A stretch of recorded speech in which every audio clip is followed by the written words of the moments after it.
Aí quando não precisa Ai, temporizar. ai, ai, que isso eu não apertei nada. Estranho, doido. Pode deixar. Que depois vai ter que cortar o começo mesmo. Sai daqui. Você corta essa parte. Então, pessoal, estamos aqui para encerrar mais um podcast e é isso aí. Até a próxima. Na verdade, a gente tá começando o podcast, né? Estamos aí comemorando 1 ano de Pod Amigos, né? Não sei se você lembra. Se você não lembra é porque ainda não acompanha, porque não se inscreveu. Mas nós começamos no dia 8 de abril de 2023. Então, esse mês de abril estamos comemorando 1 ano. E para fazer uma comemoração, tínhamos que entrar no clichê, né? Responder perguntas que já foi feita a caixinha de perguntas há séculos atrás, mas que a gente vai responder agora porque sim. Vamos responder as perguntas. Primeira pergunta tá aqui. Ronaldo, Porque eu. resuma você em poucas palavras. Mas aí não tá meu nome, não. Tá. Eu em poucas palavras. Acho que a coisa mais difícil é a gente falar da gente mesmo, né? Mas vamos tentar. Eu queria dizer que eu sou extrovertido, mas não sou. Eu queria dizer também que eu sou brincalhão, só que eu também não sou. Resumindo em poucas palavras, eu sou uma pessoa sonhadora, cheia de projetos, cheia de objetivos e que a cada ano vai tentando se superar cada vez mais, né? Aprendendo com as frustrações, com as coisas que eu projetei fazer e não comecei. Eu sempre tento olhar para aquilo como um incentivo para não fazer igual, né? Para fazer diferente. Então é basicamente isso. Eu sou essa pessoa aí, um pouco alegre, às vezes um pouco reflexiva, às vezes a pessoa olha pra minha cara, pensa que eu tô com raiva, mas na verdade eu só tô cansado, às vezes tô pensando na vida, né? Mas por eu ter essa cara meio séria, o povo acha que eu tô sempre com raiva, mas não sou, essa cara é minha mesmo. Eu sou eu, né? Graças a Deus. Porque se não fosse eu, né? Você não seria Não você. seria eu. E é isso aí. Quem é o Lucas? Do que você gosta? Onde é que você nasceu? Ah, eu nasci em Rio Verde, viu? Misericórdia. Uai, Então, sai fora. Sou o Lucas. Tenho 28 anos. Não parece, sei. com essa barba parece ter É mais. isso aí. Então, gente, eu tenho 28 anos. Recém-casado, né? É isso aí. Você nasceu onde? Nasci em uma cidade chamada Propriá, no Sergipe, Aracaju, esses lados aí. Enfim, né? Sou tímido, isso aí. Baterista? Isso aí.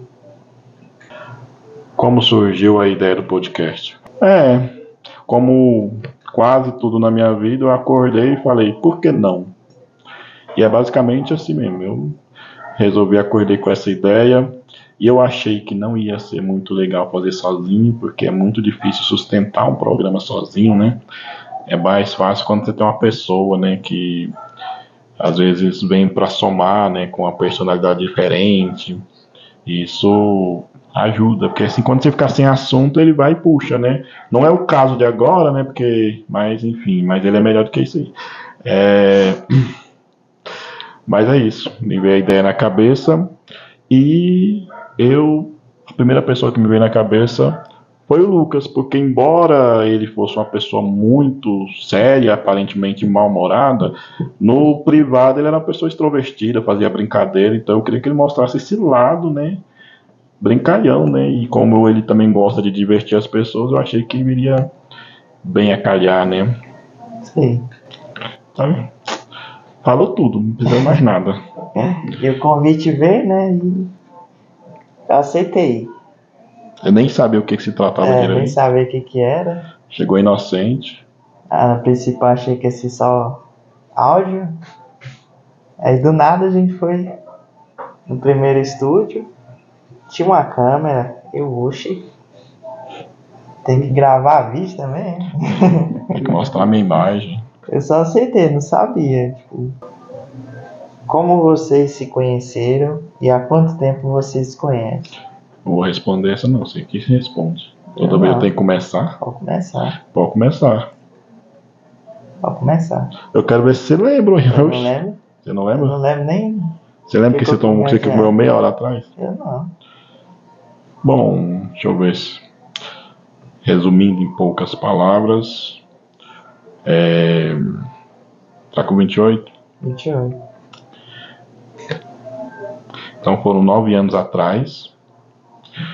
9 anos? 9 anos atrás. Parece que foi mais. Né? Pois é, você tinha 17 anos. E há 9 anos atrás eu tinha 20 e poucos. A gente se conheceu mais num dia como outro qualquer.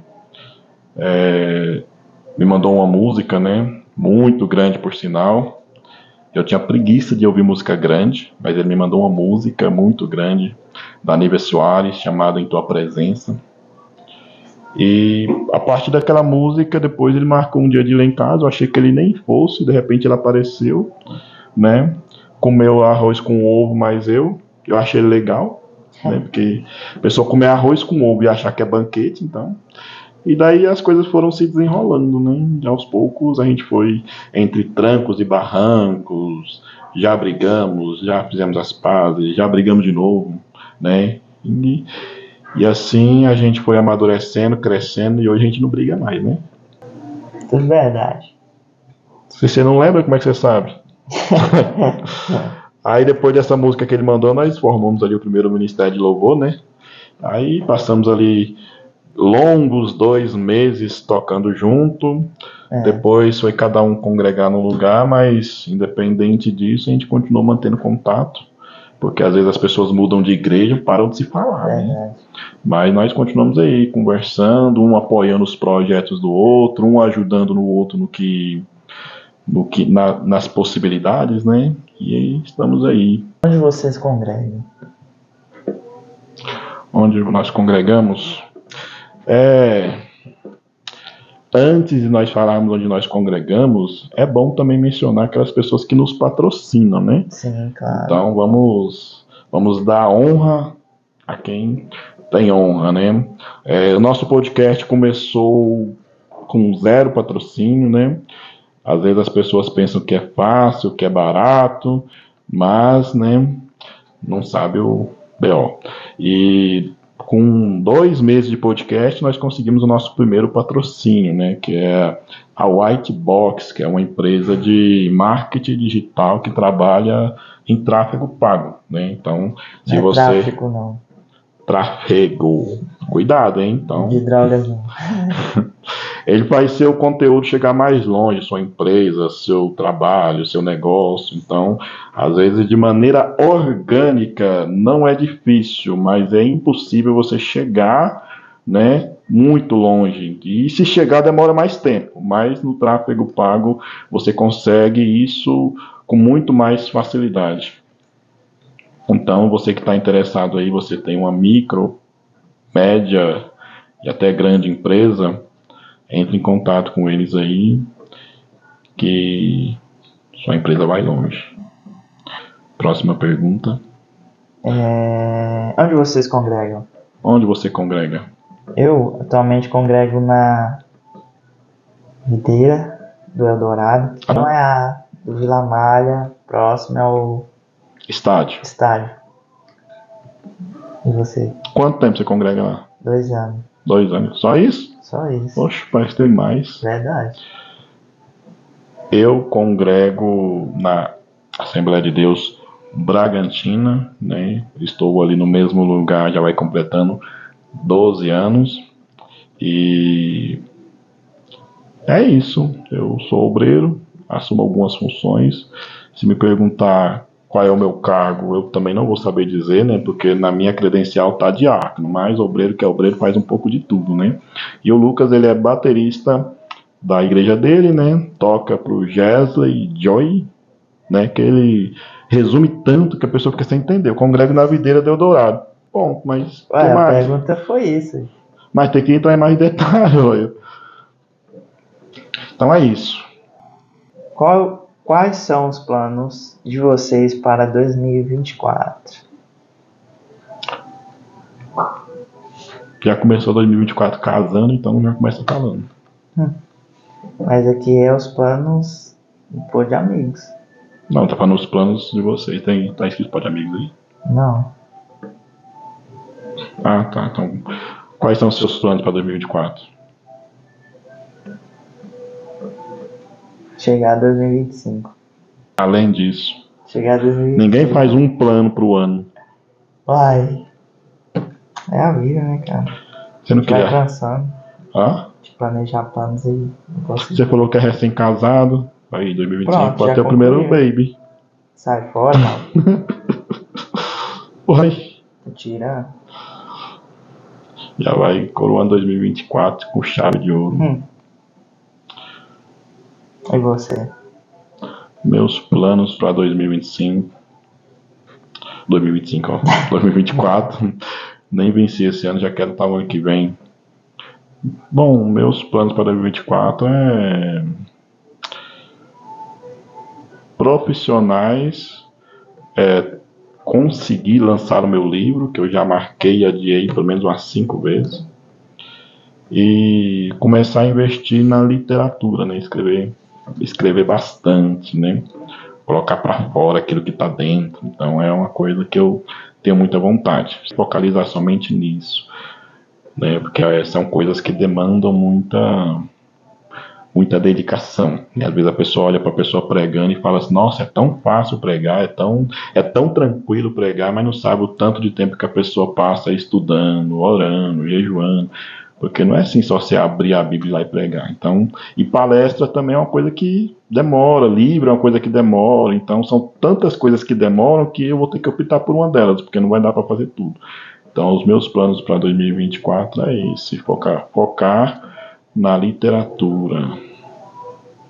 Qual que é a próxima? Quais são as referências de vocês? Qual é a sua referência? Eu não tenho, não. Você não tem, não? Tenho, não. Tem, não? Não. Minhas referências, para não dar briga e acabar eu mencionando um nome e acabar esquecendo outro. Ah, então você... Mas não falou meu nome, nem tal. Então vou citar aqui 2 referências bíblicas. Que é, primeiro, Elias. Eu gosto muito de Elias, porque Elias ele era uma pessoa que tinha um ministério muito grande e acabou que o preço que ele pagou por esse ministério foi a solidão. Então eu vejo a história de Elias como uma pessoa que não queria viver sozinho, mas nem todo mundo suportava viver perto dele devido ao chamado que ele tinha, né? Tanto é que ele só encontrou Eliseu já no finalzinho do seu ministério. Então acontece muito isso na vida de muitas pessoas. Às vezes a pessoa tem um chamado e outras pessoas à volta dela talvez não suportem esse peso, né? Porque de certa forma, num casamento eles dividem a cruz, numa amizade dividem a cruz. Então você nunca vai ser amigo de uma pessoa, vai estar próximo de uma pessoa sem estar compartilhando o peso também que aquela pessoa traz junto, né? Então quantas e quantas vezes até o Lucas já suportou às vezes algumas crises minhas, né? Existenciais, ou às vezes eu suportei crises existenciais dele. Então não tem como você simplesmente, eu sou teu amigo, mas você não vou me meter nos seus problemas. Não tem como isso. Então é automático isso. Então eu admiro muito o ministério de Elias por causa disso, né? Por isso que eu entendo Elias quando ele entrou na caverna e desejou a morte. E o outro personagem é Davi, né? Que era o cara ali que ele se esforçava mesmo que ninguém via. Era aquela pessoa que trabalhava muito nos bastidores. E como eu sou uma pessoa que sempre, desde quando eu me converti, eu sempre fui daquelas pessoas que trabalhava em áreas que não era muito visada. Então as pessoas viam o resultado lá, mas nem sabiam que eu participei e às vezes fiz até a maior parte daquele projeto. Então Davi ele não olhava para essas questões, ele simplesmente fazia porque ele tinha prazer em fazer, né? Tem pessoas que esperam ter algum cargo para fazer alguma coisa. Davi não, Davi ele já era rei, mas antes mesmo de pegar na coroa ele já se comportava como tal. Então são esses 2 personagens que eu admiro bastante. Qual a qualidade que mais um gosta no outro? Vai. Qual? Você é comunicativo. Eu sou? Uhum. Você tá falando de mim? Eu não tô. Ué. Tá aqui a pergunta. Eu nunca me achei muito comunicativo. Ah. Ok. Eu lhe disfarço bem. Uma qualidade que eu vejo em você é. Você topa tudo. Aquela pessoa que a gente chama pra fazer uma coisa, bora. Não quer nem saber qual o grau de dificuldade que vai enfrentar. Simplesmente topa e pronto. E isso é em tudo, né? Até inclusive na obra de Deus. Às vezes as pessoas veem você chegando na igreja lá pra tocar e não sabe a peleja que foi pra você chegar até lá. Mas quando é solicitado pra fazer algo, você simplesmente vai. Mesmo que você esteja muitas vezes pagando pra ir, né? Então é uma coisa que nem todo mundo tem essa qualidade de ser solícita, né? Essa é a palavra certa. Aquela pessoa que se prontifica a fazer. E quando faz também não quer fazer de qualquer jeito, né? Quer fazer bem feito. Eu falei aqui, ó. Quais são os planos familiares de vocês, casamentos, etc. E o de cima era só sobre o podcast. Eu não tinha entendido então. Então essa já foi. Como foi a conversão de vocês?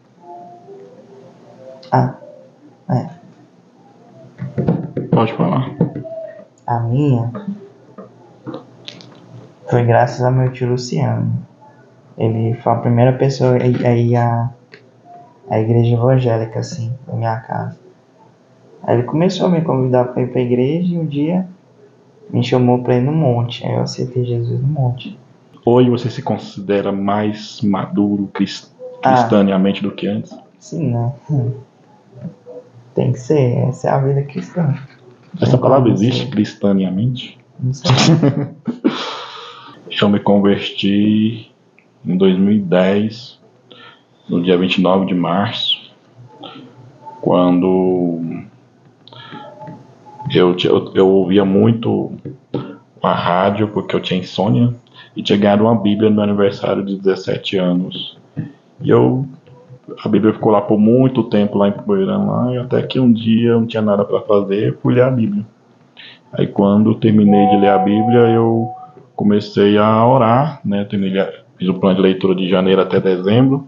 Quando chegou em dezembro, eu comecei a orar para Deus mandar alguém até mim para me aceitar Jesus. Aí eu passei 3 meses orando, porque na época eu não podia sair de casa, que eu só ficava deitado. E depois de 3 meses, Deus enviou um irmão lá em casa, né? Eu não podia ir até a igreja, mas Deus mandou a igreja até mim. E foi quando eu aceitei Jesus e estou aí até hoje, entre trancos e barrancos. Nunca desviei, ainda nunca me afastei, ainda. Mas isso não é motivo para vanglória, né? Porque todos nós estamos sujeitos a isso, né? Então, às vezes a pessoa, a própria Bíblia fala, aquele que pensa que está de pé, que cuide para que não caia. Então, você está na presença de Deus hoje, você pensa que está firme, mas o dia de amanhã só Deus sabe. Então, você nunca pode dizer que você nunca vai desviar. Qual tem sido o maior desafio de vocês sobre o podcast? Gravar. Onde é que você está aí? Aqui? Eu quero a caneca tá na frente. Qual tem sido o maior desafio? Gravar? Gravar. Tempo. Eu ia falar disponibilidade, né? Porque é a mesma coisa. Com tempo é a mesma coisa, mas porque às vezes as pessoas gravam juntas, pensam que elas também moram juntas, né? Mas é meio complicado, viu? A gente já marcou e desmarcou um monte de vezes e a gente tem que procurar uns horários ali que se encaixa, que cabe para nós, que cabe para as pessoas que vão participar, né? E eu colocaria em primeiro lugar isso, a disponibilidade. E em segundo lugar também é isso, gravar, porque você conversar com os outros, fazer pergunta para os outros. E, tipo, às vezes algumas pessoas você conhece, mas nem todo mundo você vai conhecer, vai ter intimidade. Imagina você chegar aqui com uma pessoa que você não tem afinidade nenhuma para conversar com ela, né? Então é muito complicado isso, que eu sempre fui uma pessoa muito tímida. Então eu gravava vídeos, comecei a gravar vídeo no YouTube exatamente para perder um pouco essa timidez. E depois eu comecei a fazer anúncios, gravar para anúncios, e aos poucos a gente vai se desenvolvendo e tentando disfarçar um pouco e segurar um pouco essa timidez que a gente sente. Então não é fácil você conversar com as pessoas assim, saber que tem uma câmera te filmando. Pra você ter uma ideia, nós estamos muito mais divertidos quando nós não estamos gravando. A gente fica tenso quando está na câmera. Você vê aqui, ó, Lucas não deixa mentir. 3 histórias mais tristes e 3 histórias mais felizes de vocês. Por que 3? Eu não sei também, por quê? Não pode ser uma. Conta uma. Não 3 pode é ser muito. nenhuma. 3 é muito. Não sei, não tem. Qual foi o momento mais difícil da sua vida?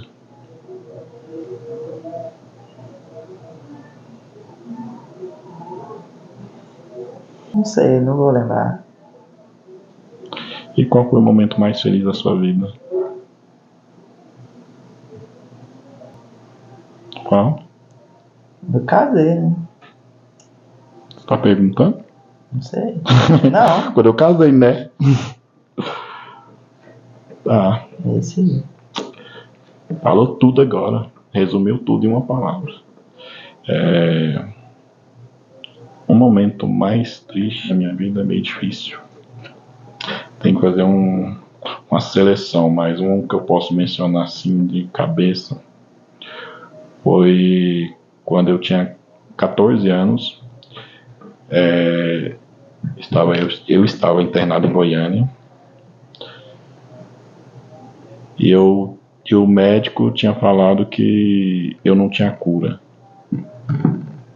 Eu entrei em desespero a ponto de pedir para o médico cortar as minhas pernas, porque eu tinha atrofiado de um jeito que eu não conseguia nem parar sentado. Eu queria muito sentar e eu achava que eram as minhas pernas que estavam atrapalhando eu de sentar, então eu pedi para ele amputar minhas pernas para me sentar, né? Então eu briguei com o médico para isso. Sorte que ele não, graças a Deus, ele não fez isso, né? Às vezes no momento de desespero a gente pensa cada coisa, né? E a gente toma cada decisão errada na vida da gente.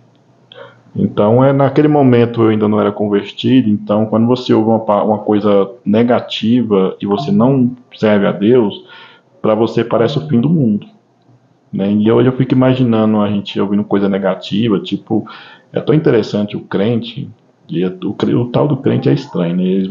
Ele vê uma sentença de morte do médico hoje e ele pensa, não, mas a última palavra é de Deus. Tipo, você não dá 100% de credibilidade porque o homem fala, porque você sabe que a última palavra não é do homem, é de Deus. Então, se eu tivesse recebido esse diagnóstico na época que eu era crente, talvez a minha reação não teria sido tão tamanha daquele jeito. Mas na época eu ainda não conhecia a Deus e eu ainda culpava Deus de tudo que acontecia comigo. Então, e a coisa mais, como é que é a pergunta mesmo? Mais boa? Foi quando eu me converti. Eu estava angustiado para me converter e estava agoniado porque eu não podia ir para a igreja. Então eu estava me sentindo mesmo numa prisão mesmo. Eu falei, não, eu quero ir para a igreja, mas não tinha como eu ir, porque eu não saía da cama. Então, quando finalmente alguém chegou lá na minha casa para me aceitar Jesus, para mim daquele momento que eu me converti ali, para mim é como se eu tivesse nascido de novo, literalmente, porque eu me senti uma pessoa nova. Aquele peso que eu carregava sumiu.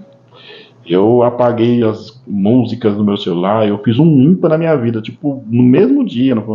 E eu falei, mas se eu fizer isso e depois me arrepender? E não me arrependo, porque geralmente quando você se converte, tá no primeiro amor, você quer radicalizar, né? Mas eu não me arrependi. E então esse foi o dia mais feliz da minha vida, porque eu comecei a encontrar sentido na minha vida. E eu já estava tão convicto que eu queria mesmo servir a Deus que Aconteceu comigo uma coisa que eu nunca vi acontecer com ninguém. Eu aceitei Jesus, com 15 dias eu desci as águas. Geralmente eu fico olhando as pessoas hoje, quando elas aceitam Jesus, elas esperam 6 meses, 1 ano, 2 anos para batizar. Se eu pudesse ter batizado no dia que eu me converti, eu teria batizado ali mesmo. Porque a minha convicção era muito grande. Tanto é que até hoje eu estou aqui ainda, né? Então aquele foi o momento que foi um divisor de água. Foi Ronaldo antes de Cristo e Ronaldo depois de Cristo. Ainda temos mais um patrocinador. Fala aí. Mega Diesel. Eu sei. Então nós precisamos, antes de encerrar o vídeo, comenta aqui depois, não deixe de se inscrever, né? A gente faz o maior esforço para estar aqui gravando e você assiste e não deixa um like. Nós temos que falar aqui da Mega Diesel, né, que é uma empresa especializada em automóveis, né? Então, se você tem um automóvel e gosta de ver o seu veículo bem tratado, porque as pessoas têm ciúme do seu automóvel, né? Então, vai lá na Mega Diesel, que lá eles têm vários tipos de serviços para melhor atender o seu bebê. Fica ali na Avenida Pedro Ludovico Teixeira, né? Ali na Vila Maria. Vai lá e eu tenho certeza que você vai sair de lá satisfeito. Depois comenta aqui dizendo que foi lá. Tudo bem, pessoal, tenha Deus conosco, onde conseguimos essas canecas, bíblias, utensílios cristãos. Se você for lá e dizer que assistiu o vídeo, você ganha 30% de desconto. Ó, ele é o dono. Vou deixar uma mensagem, um versículo que se encontra em 2 Samuel, capítulo 22, versículo 31, que diz assim: O caminho de Deus é perfeito e a palavra do Senhor refinada. Ele é o escudo de todos os que nele confiam. Este versículo ele já é autoexplicativo, né? Esse foi um cântico de Davi mostrando que, independente da circunstância, ele confiava em Deus. Davi foi um dos grandes compositores da Bíblia. E se você for ler os 73 salmos que ele escreveu, você vai achar que ele estava no momento de lazer, você vai achar que ele estava no palácio. Mas esses salmos que hoje tocam o nosso coração foram escritos em momentos de perseguição, momento de angústia, momento de tristeza.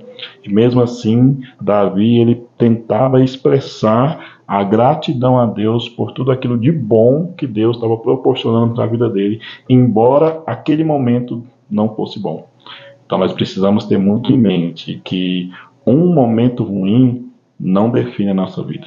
Nós precisamos entender que existem muitos outros momentos bons, existem muitas outras coisas boas que Deus fez na nossa vida, e às vezes nós ficamos procurando coisas ruins para nos apegar.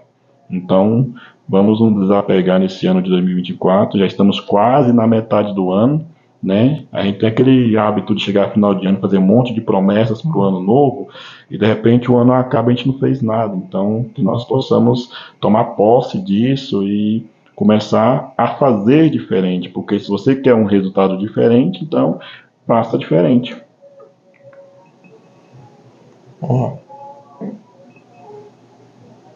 Pronto?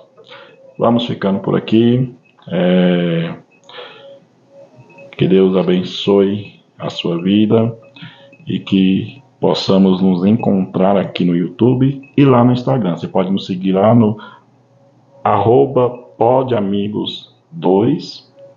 Pode também se inscrever aqui e acompanhar os nossos vídeos, porque se você assiste os vídeos e você é inscrito, o YouTube vai entender que você gosta da gente e vai recomendar os nossos vídeos para você. Agora, caso contrário, se você só ficar assistindo, mas não se inscrever, o YouTube vai entender que você não tá nem aí pra gente. Então, dá uma moral aqui, porque dá trabalho para fazer, né? Então é isso. Até mais, falou, vamos!